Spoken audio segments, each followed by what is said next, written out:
Ladies and gentlemen, good day and welcome to Infosys Ltd Q2 FY25 earnings conference call. As a reminder, all participant lines will be in the listen-only mode and there will be an opportunity for you to ask questions after the presentation concludes. Should you need assistance during this conference call, please signal an operator by pressing star then 0 on your touchtone phone. Please note that this conference is being recorded. I now hand the conference over to Mr. Sandeep Mahindroo. Thank you, and over to Mr. Mahindroo. Hello everyone, and thanks for joining Infosys earnings call for Q2 FY25. Joining us on this call is CEO and MD Mr. Salil Parekh, CFO Mr. Jayesh Sanghrajka, and other members of the leadership team. We'll start the call with some remarks on the performance of the company, subsequent to which the call will be opened up for questions. Please note that anything we say which refers to our outlook for the future is a forward-looking statement that must be read in conjunction with the risks that the company faces. A full statement and explanation of these risks is available in our filings with the SEC, which can be found on www.sec.gov. I would now like to transfer the call to Salil. Thanks, Sandeep. Good evening and good morning to everyone on the call. We had a strong performance in Q2 with robust and broad-based growth, stable operating margins, strong cash generation, strong large deals, and increased employee headcount. Our revenue grew 3.1% quarter-on-quarter and 3.3% year-on-year in constant currency terms. Financial services grew at 2%, manufacturing double-digit, energy, utilities, and services at 5.8%, all quarter-on-quarter. We saw growth in all geographies quarter-on-quarter basis. Our large deals were at $2.4 billion. Our overall pipeline remains strong. We saw a double-digit quarter-on-quarter increase in our pipeline of deals below $50 million. Our operating margin for Q2 was at 21.1%. Free cash flow for the quarter, $839 million. Employee attrition stable at 12.9%. We will launch our employee compensation increase in 2 phases, effective Jan 1, 2025 and April 1, 2025. The financial services segment in the U.S. continues to see discretionary spend increase in capital markets, mortgages, cards, and payments. We've seen slowness in the automotive sector in Europe. Apart from these verticals, demand trends remain stable with clients continue to prioritize cost takeout over discretionary initiatives. Our Q2 performance reflects our sustained strength and differentiation in the industry. We are deepening our work in generative AI. We are working with clients to deploy enterprise generative AI platforms, which become the launchpad for client usage of different use cases in generative AI.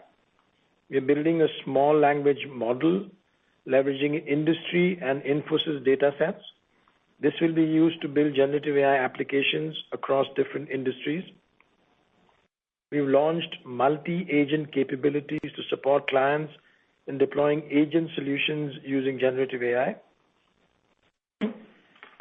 Our generative AI approach is helping clients drive growth and productivity impact across their organization. We are partnering with clients to build a strong data foundation, which is critical for any of these generative AI programs. One example, we are working with a logistic major using Topaz to power their operational efficiency improvements. Concurrently, we are supporting their digital transformation journey to help them deliver exceptional services for their customers. With a strong performance in Q2 and our current outlook, we have revised our revenue growth guidance for the financial year. The new guidance is 3.75% to 4.5% growth in constant currency. Our operating margin guidance for the financial year remains the same at 20% to 22%. With that, let me hand it over to Jayesh. Thank you, Salil. Good morning, good evening, everyone, and thank you for joining the call. We had a strong Q2 with broad-based growth and resilient margins amidst an uncertain macro environment. Let me talk about some of the key highlights. Revenues grew sequentially at 3.1% in constant currency terms, ahead of our expectations. All geos and verticals barring retail grew sequentially. Europe had a strong growth and is now approximately 30% of our revenue. Inorganic contribution was 0.8% QOQ, which contributed to growth in Europe manufacturing. We had another quarter of volume growth. Financial services in U.S. continues to see discretionary spend uptick in capital markets, mortgages, and cards and payments. Both EURS and manufacturing verticals reported double-digit year-on-year growth.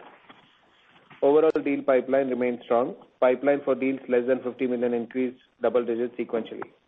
Operating margin during the quarter was stable at 21.1%, driven by better operating metrics despite higher variable pay and acquisition impact. Utilization continued to improve to 85.9%, up 60 basis points sequentially. We saw headcount additions after 6 quarters and added 2,500 employees sequentially. We had second consecutive quarter of over 100% of free cash flows conversion to net profit. Free cash flow for H1 stood at 1.9 billion, 41% higher over H1 last year. Let me delve upon the details now. Revenue for Q2 was 4.9 billion, up 3.1% sequentially and 3.3% on a year-on-year basis in constant currency terms. This included benefit from acquisition of 8.8%. Operating margin was stable at 21.1%. The major components of sequential margin walk are tailwinds of 80 basis points benefit from Project Maximus, 10 basis points from the currency movement, offset by 30 basis point impact from acquisition, mainly on account of amortization of intangible assets, 60 basis points from higher variable pay and other costs. Project Maximus remains a key focus area, and successes of that is visible in improved operating metrics like utilization, realization, subcontracting costs, etc. for the quarter. H1 revenue growth was 2.9% in constant currency terms. Operating margins were at 21.1%, 10 basis points up year-on-year base.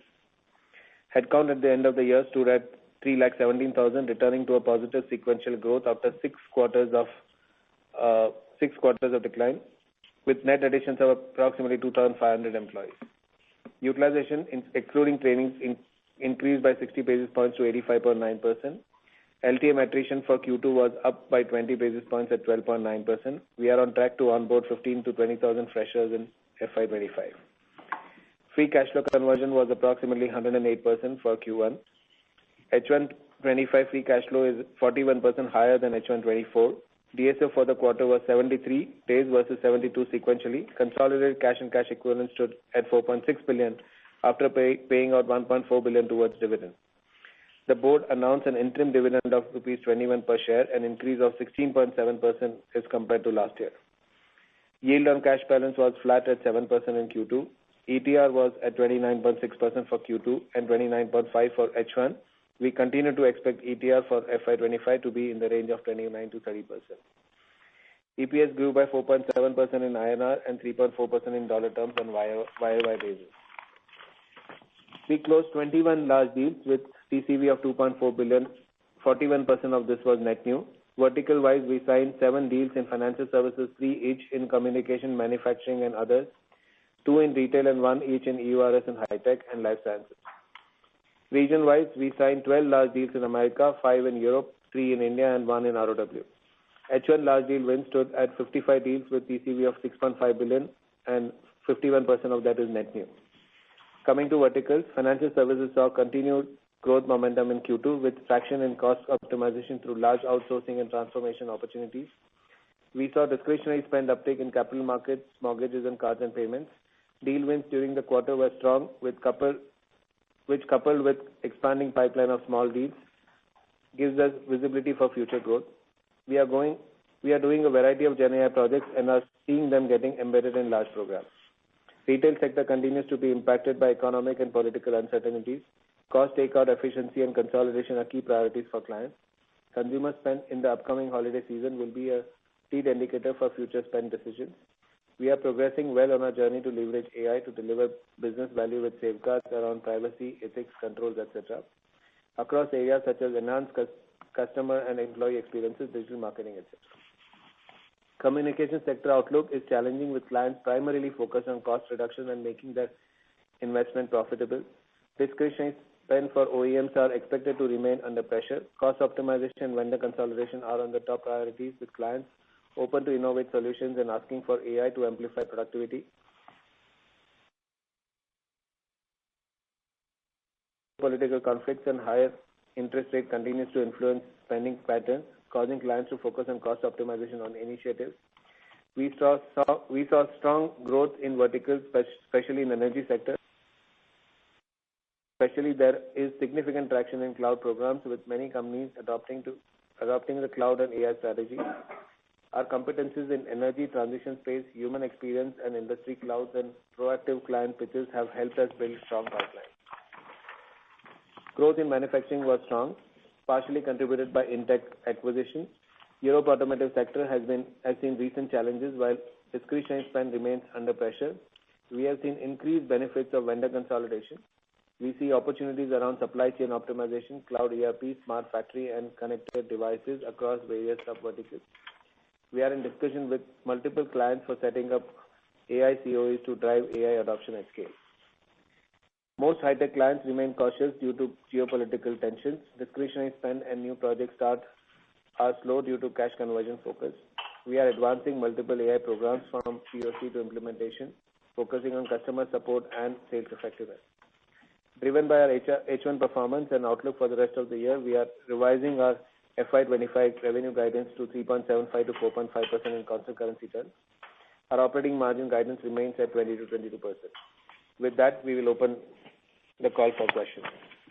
Thank you very much. We will now begin with the question and answer session.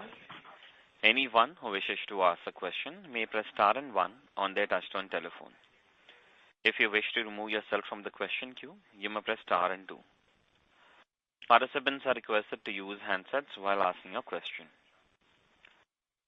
Ladies and gentlemen, we will wait for a moment while the question queue assembles. A request to all the participants, kindly use handsets while asking a question. The first question is from the line of Gaurav Rateria from Morgan Stanley. Please go ahead. Hey, hi. Thanks for taking my question. First question is, the reasons for change in guidance for revenue growth.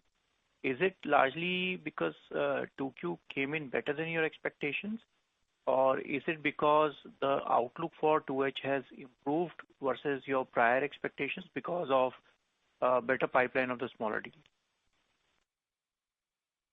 So, hi Gaurav, this is Jayesh here. I think there are multiple factors that led to increase in our guidance. Of course, the H1 performance or the Q2 performance, as you said, and more importantly, the broad-based Q2 performance was one factor. We saw continued momentum in volumes as well as the momentum in financial services. Our increase in the smaller deals, which is less than $50 million deals, as we said earlier, which has had a strong double-digit growth. I think all of these factors contributed to increase in the guidance. Got it. Second question on GenAI adoption. Have you seen the GenAI actually triggering a large transformation project and leading to multi-million-dollar deal or multi-year deals? Just trying to understand that is this going to lead to a wave of larger IT spend and increase the overall addressable market for us? Hi Gaurav, this is Salil. On generative AI, what we are seeing is first, we build the capability set, 3 examples that I shared of how we're doing it with platforms, with agents and a small language model. It's also very much focused on productivity and growth as clients are looking at it. So any of our large deals, now large deals today are not that much focused on transformation, more focused on cost and efficiency. So more of the Gen AI focus is productivity. Any of the large deals that we're looking at, there's a generative AI component to it. Now, is it driving the large deal? Not in itself, but it's very much a part of that large deal. Got it. And last question for Jayesh. What would be the tailwinds from margin point of view in the second half, which could help us to offset the impact of the wage hike? Thank you. So Gaurav, just to put together all the headwinds and tailwinds, the headwinds will come from compensation increase in Q4 that we talked about. The Q3 and Q4 will have regular seasonality in terms of furloughs, in terms of lower working day and calendar, etc. And tailwinds would be all the things that we are doing under Project Maximus, whether pricing, whether we are talking about role ratios, optimization, etc. So all of those would be part of the same bucket of Project Maximus.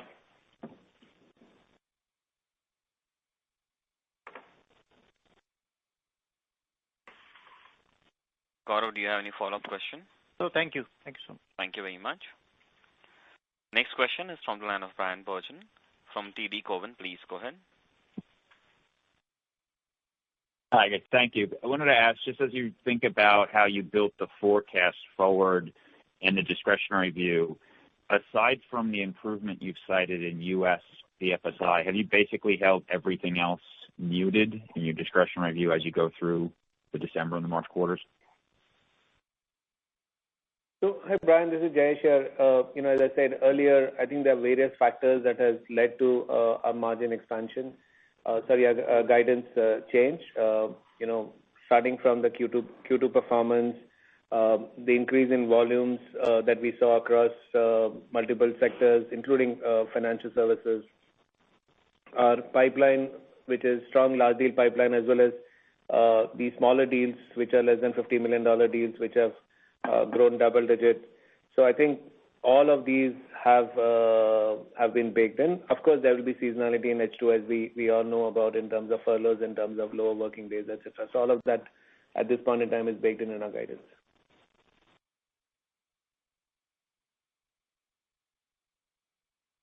Okay, thank you. And then just to follow up, just to make sure I understand the furloughs, how did you think about composing the furlough activity that you're embedding in the year end? Any difference than what you saw from last year or historical levels? No, so we at this point in time have baked in the regular furloughs that we have seen over the last few years. Thank you. Thank you very much. Next question is from the line of Jonathan Lee from Goeham Securities. Please go ahead. Great. Thanks for taking our questions. Can you share further detail around what you're hearing in pricing conversations, both around new deals and any potential rescoping of deal terms, particularly given continued focus on cost optimization for clients? So, hi Jonathan, this is Jayesh here. The pricing overall, the environment has remained stable. However, within the pricing environment, we've been able to make a lot of progress in terms of we're getting benefits on the track that we are running under Project Maximus, which is value-based selling. So many of those tracks have started kicking in benefits, which is visible in our numbers. If you look at our volume growth using a proxy of the headcount, you will see there'll be a delta between the revenue and the volume growth, which is contributed by the pricing significantly. Thanks for that color. And how should we think about large deal TCV momentum going forward? Are we seeing any changes to client preferences around signing of large deals, perhaps maybe towards smaller deals, given some of what you called out around smaller deal strength? Hi, this is Salil. The large deals, the way we are seeing it is the pipeline remains quite good for us today. There's a much more focus on the cost efficiency, automation, and consolidation type of work.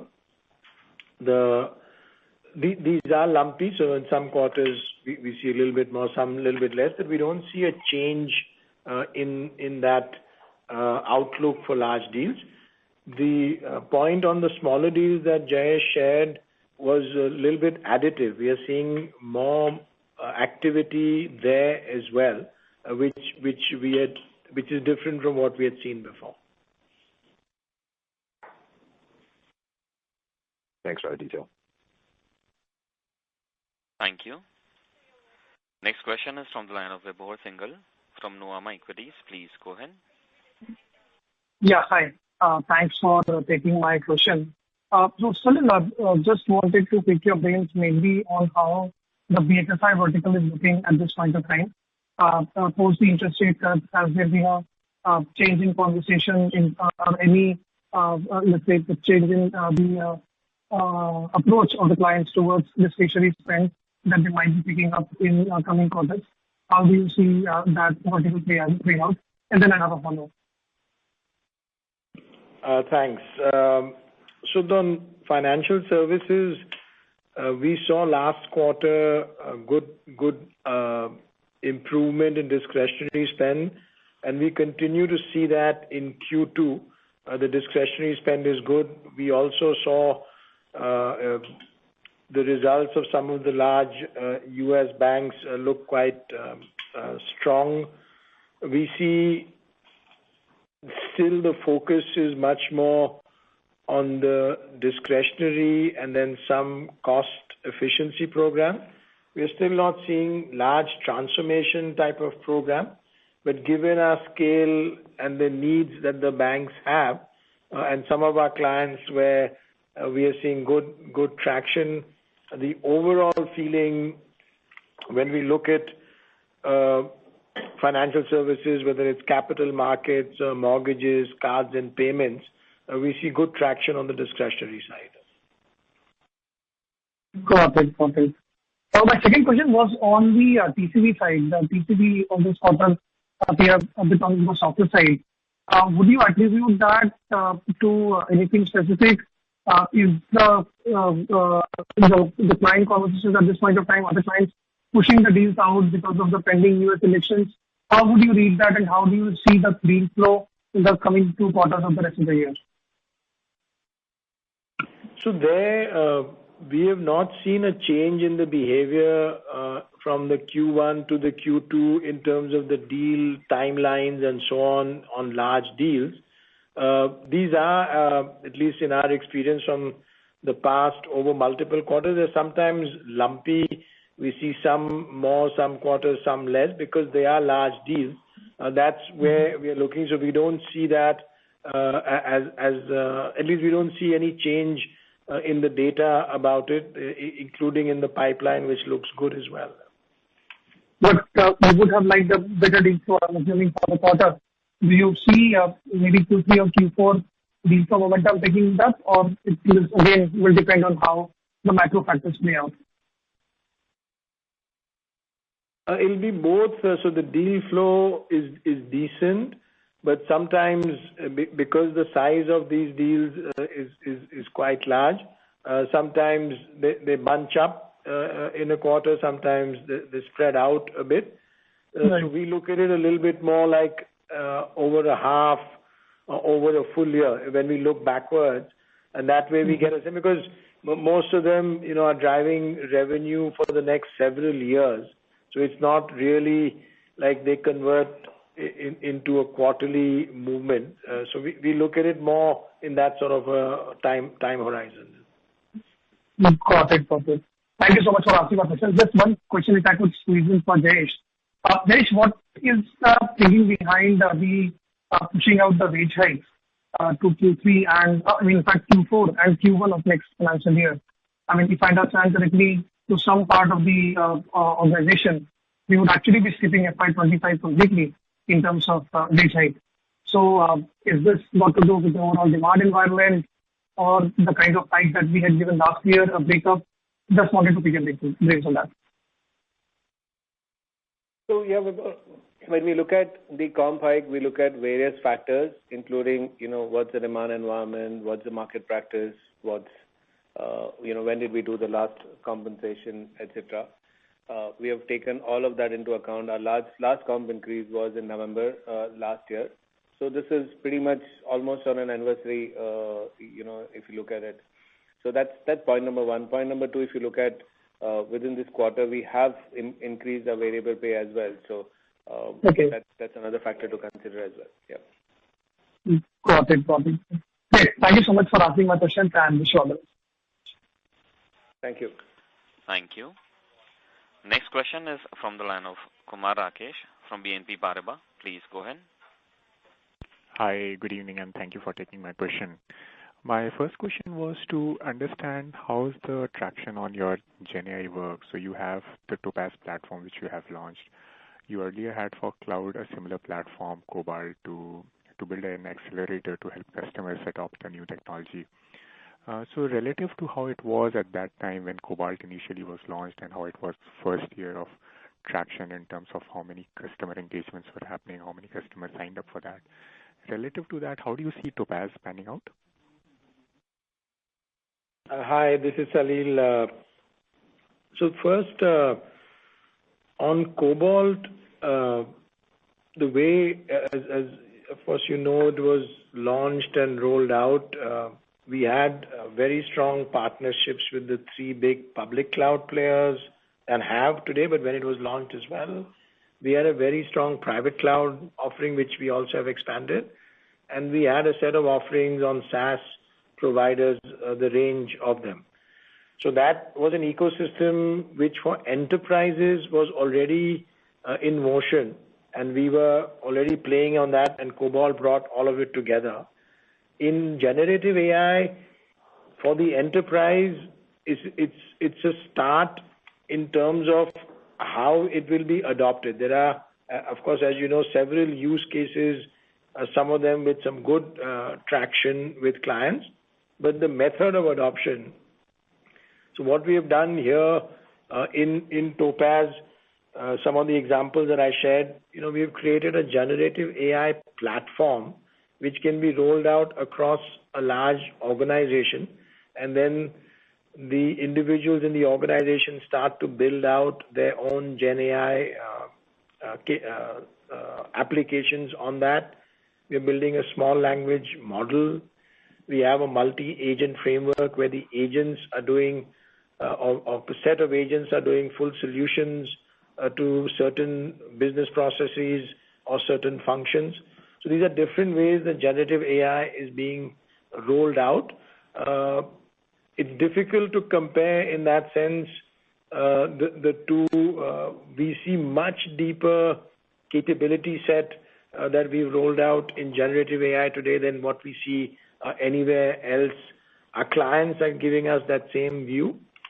We're also seeing generative AI a lot in productivity, and especially in the deal flow we see today in cost takeout. And there, almost every large deal or significant deal even has some generative AI component related to productivity. So it's, while not the whole deal is generative AI, a part of the deal becomes generative AI. So it's a different way it's creating an impact from what we saw in the cloud space. And any insight on the customer adoption? How many customers have signed up for that? How many transactions are happening, or how many accelerators you have run on that? So there we have not publicly shared that for the generative AI.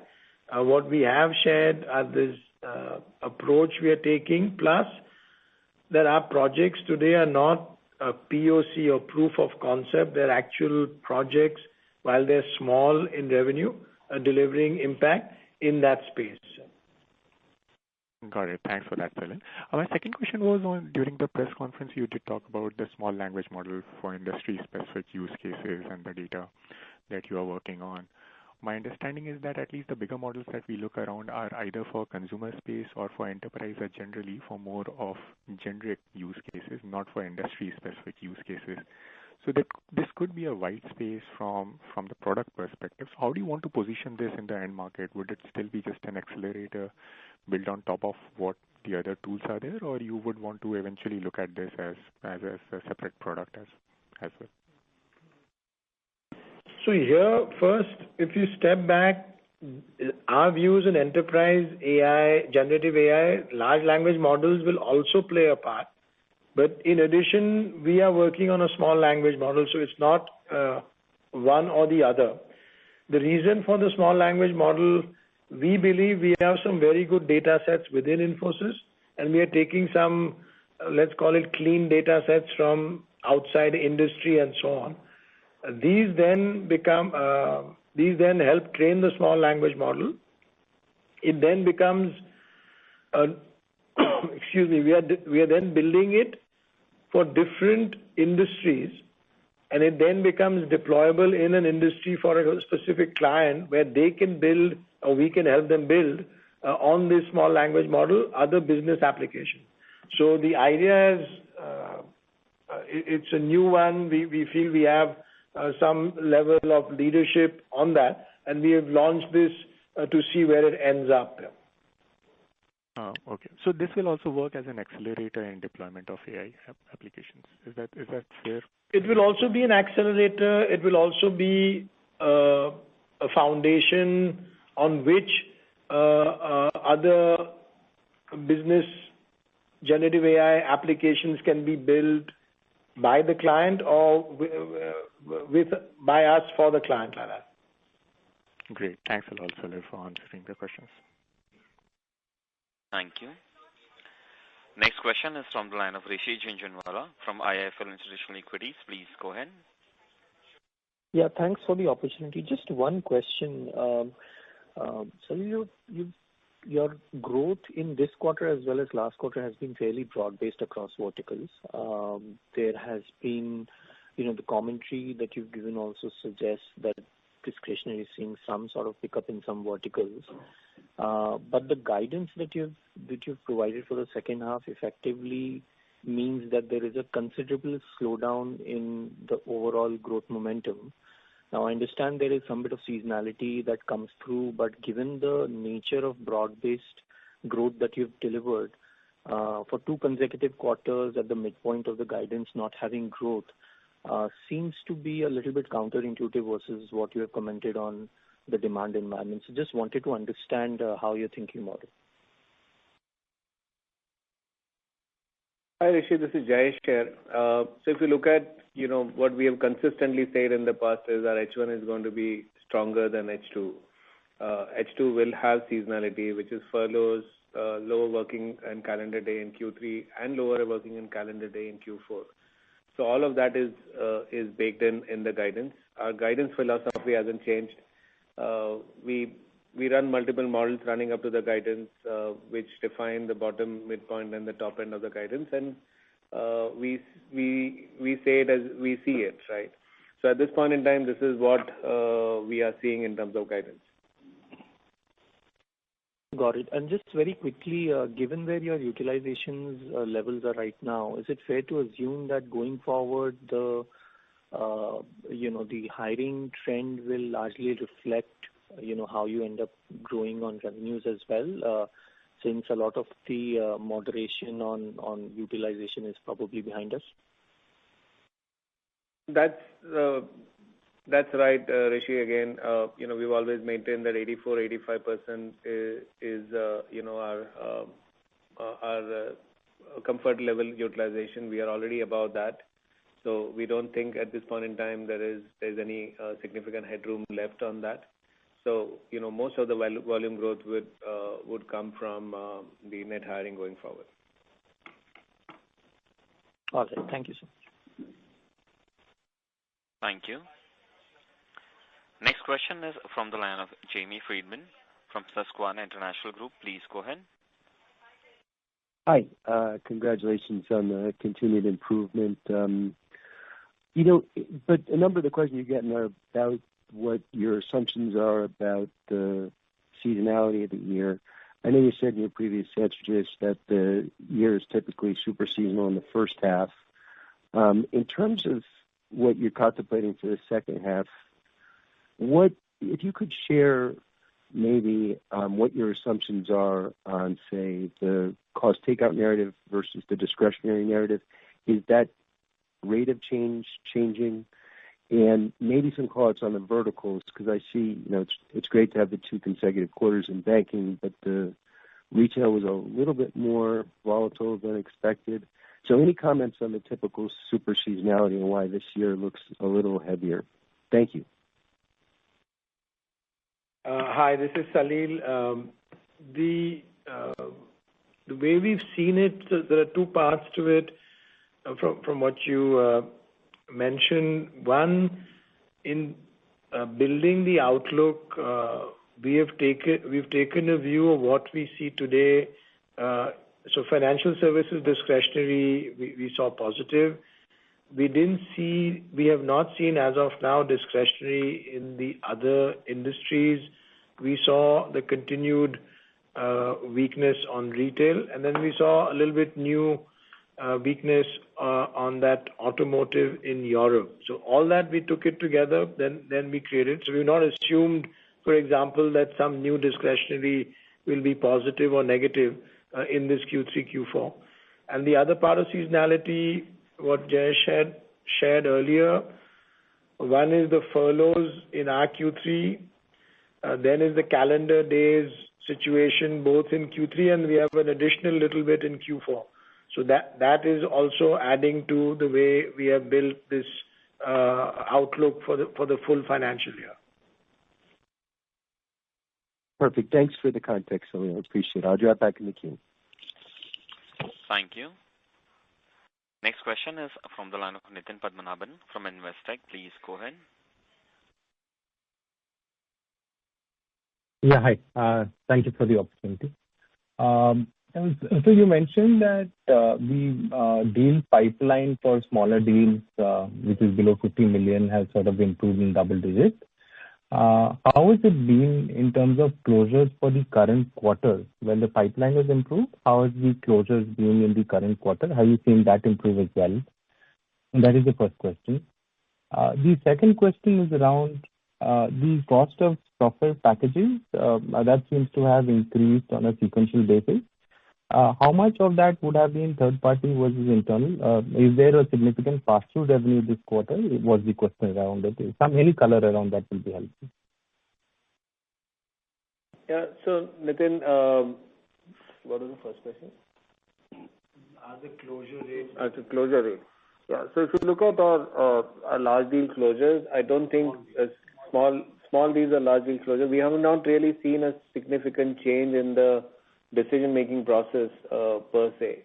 As Salil said earlier, both our large deals pipeline still remains strong, and our smaller deal pipelines have increased double digit over the last quarter. But we haven't really seen a change in the decision-making behavior. By nature, these deals remain lumpy, right? So you will see quarters where you'll do more, and you will see quarters where you'll do lesser. Coming to your second question, in terms of closures, there's no increase in closures in the current quarter. When the pipeline has improved, the closures on less than 50 million has not really improved in the current quarter. Is that the fair way to understand? I'm saying the closure in terms of the time taken to decision hasn't changed. So the decision-making process hasn't changed per se. There is no further delay or delayed closure is what I meant, Nitin. Yeah, what I was asking was, in terms of the absolute closures in the current quarter, have they improved sequentially or year on year? Is what I was trying to understand in terms of the smaller deals. Yeah. So look, what we are talking about is Q3 pipeline, which has increased. So we'll have to see, how the conversion of that increases. But if the pipeline increases and the win rates remain same, the closure will definitely increase. Right now, we haven't really given color on that, Nitin. What we are talking about is a pipeline. We see a significant increase at this point in time. Got it. Yeah. Coming to the second question on third party, Nitin, see, third party remains integral part of many of our large deals, and especially the mega deals. When you take over a large project from a client, where you're taking over the people, technology, the whole solution, you will have third-party costs that you'll incur, which could be hardware, software, licenses, etc., which will become cost to you and will become part of the revenue for the client, right? And this is both of that third-party, we take it from the third-party vendors and whatever cost that we incur as well. So it's all of that. We don't really break up, that cost further. So that's helpful. Thank you so much, and all the best. Thank you. Thank you. Next question is from the line of Abhishek Kumar from JM Financial. Please go ahead. Yeah, hi, good evening. Thanks for taking my question. I wanted to double-click on the nature of these. Sorry to interrupt you. The audio is not coming clear. Can I request you to speak through the handset? Yeah, hi. I hope this is better. Yes, sir. Thank you. Yeah, so I just wanted to double-click on the nature of smaller deals. You had mentioned in the prepared remarks that discretionary spend is restricted to certain subsegments of financial services. So in that context, are these smaller deals mostly in those subsectors, or these deals are also non-discretionary, essentially, smaller POs that the client is releasing against a large lump sum contract? That's my first question. Yeah, so Abhishek, these are deals across various verticals and various types of deals. We don't really give further comment on that. Considering the fact that it was a significant movement in the overall deal pipeline, we did call it out, but we are not really breaking it up into how much of that is discretionary, et cetera, et cetera. All right. So, okay. Second question is on wage hike. Could you quantify the impact that we should bake in from wage hikes in 4Q and in 1Q of next year? So again, Abhishek, we have not really broken that out. What we have said is we will do that in phased manner as we have done in the earlier years as well. Part of the employees will get it on effective 1st January, and the balance will get it effective 1st April. Okay, fair enough. Thank you and all this. Thank you. Next question is from the line of Keith from BMO Capital. Please go ahead. Hi, thank you very much. I wanted to ask two questions if I could. The first is, for the annual guidance, what is the embedded expectations for the inorganic contribution for the year? So, Keith, this is Jayesh here. In the last quarter, when we changed our guidance, we had baked in the entire impact of the acquisitions in that. So, just to clarify, this guidance change does not have any incremental change from the acquisition. This quarter, we got a benefit of 80 basis points from acquisition, which is pretty much 2.5 months of the consolidation effect of the acquisition entity. So you can, it would be in the similar range for Q3 and Q4. Okay, perfect. Okay. Then my second question is, it is interesting what you said about discretionary spend coming back in the smaller deals contributing to TCV growth. I just wanted to get your perspective on why you think there was a change in this category. And the reason I ask is, as you said, these deals, all deals can be lumpy. And so I'm trying to understand, what do you think the durability is of the pipeline increasing in the small category? Do you think it's sustainable at this point or durable as we look out over the next number of quarters? And that's it for me. Thank you. Hi, Keith. This is Salil. So first, I think just to make sure I understood the question. So there's a discretionary view and there's a small deals or deals smaller than 50 million view, and they're let's say somewhat distinct. There is an overlap, but they're two separate type of activities we've referenced in our comments. On the deals smaller than 50 million, as Jayesh shared, we saw a good increase and thought sort of it's relevant in that point to share, because that gives a different type of a look into the market from what we see today. We don't know if it's durable. Now we'll get a sense over the next few quarters, how it looks, or the closing timeline of the deal, and does it stay or does it disappear? But just now it was more to show like there was one of the changes which we felt would be something of interest to share like that. Okay, but no, that is the category that I was interested in, is the smaller deals. But no comments on whether you think it's durable or not. Whether you think that it stays in place. Okay. But was there any commonality in the type of deals in there? I know you said it was across industry verticals, so I heard that. But any commonality in the type of deals within that smaller category? Nothing that we have, sort of things that we would share more color on. There is some sort of looks we've had in terms of, like the areas and so on, where which skills or which technologies, but we're not sharing that at this stage. Okay. All right. That's it for me. Many thanks. Thank you. Next question is from the line of Prashant Kothari from Pictet Asset Management. Please go ahead. Yeah, hi. Thank you for the opportunity. My question is around the side, like on the new deal wins. This was a bit of a soft quarter, but that is okay. I'm more kind of concerned about the input on that, which is when I look at the sales and support employees, they've kind of gone down by 9% YY. Can you just explain what is happening? Is it more on sales or on support side, and why there's been such a large reduction? Because I would think that you still need to keep engagement with your customers high, so that as and when the discretionary demand picks up, then you can actually start winning projects also. So how do you kind of think about that versus obviously the short-term kind of margin management, which might have been trying to do through this reduction on the employee side? So Prashant, this is Jayesh here. I think it's just a factor of some attrition, etc. We have a large pipeline of employees who are going to be joining us on the sales as well. So I don't think there is anything to do with margin program here. We will continue investing into sales and as required in the business.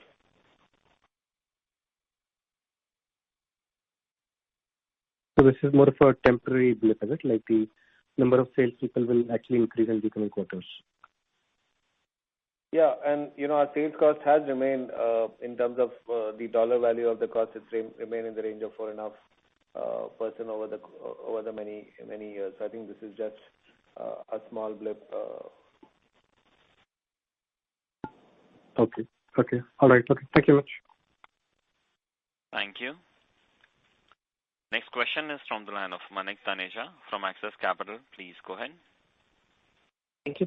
The question with regards to segmental margin performance, if you could help us understand the factors that have driven the sharp decline in margins in verticals like energy, utilities, as well as other segments, and the improvement that we've seen on the manufacturing side.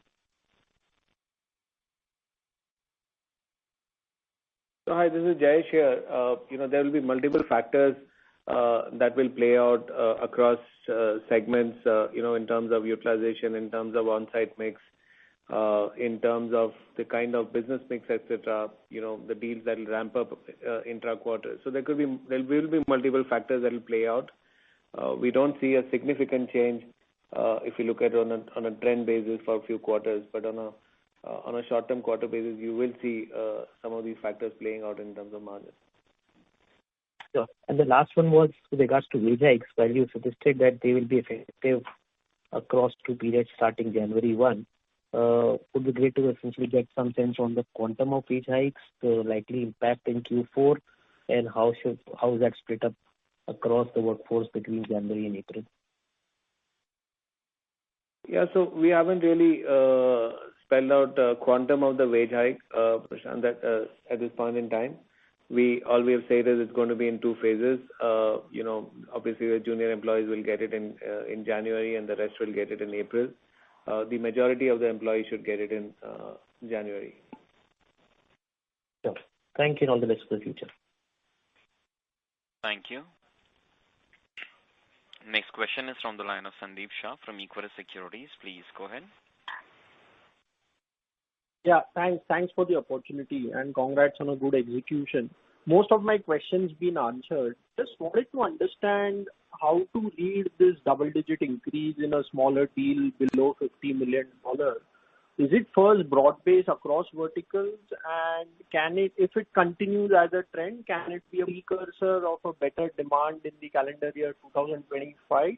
Why I'm asking this is one of the reasons for Infosys' better performance in FY22 and FY23 being lot many conversion of deals which were below 50 million in terms of faster conversion to revenue? So, Sandeep, the purpose of sharing this, as I said earlier, is we do share what we see, and that is what this was one of the important things we thought is important for the investors to understand, that we are seeing a change in the smaller deal pipelines, which directly, indirectly, in some way, represents the discretionary spend, etc. So that's point number one. The point number two, of course, if the win rate remains the same and we are able to convert that would reflect, in terms of revenue in the near term. That's at this point in time, it's just one data point.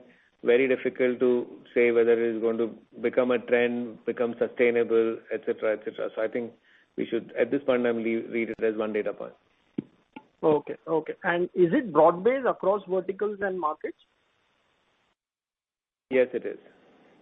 Okay. Thanks and all the best. Thank you.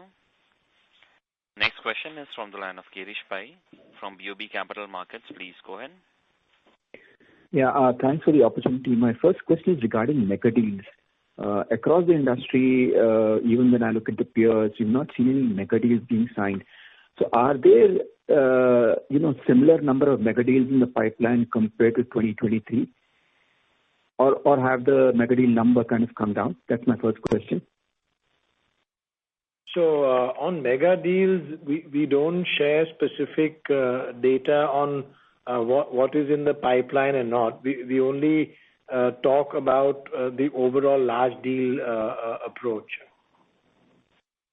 Okay. My second and third question, TCV to revenue conversion, has that changed versus what it was in the previous quarter or 6 months back? That's question number 2. Question number 3 is, you talked about value-based pricing being one of the key levers in this Project Maximus. Can you just give us some examples as to how this is being practiced right now?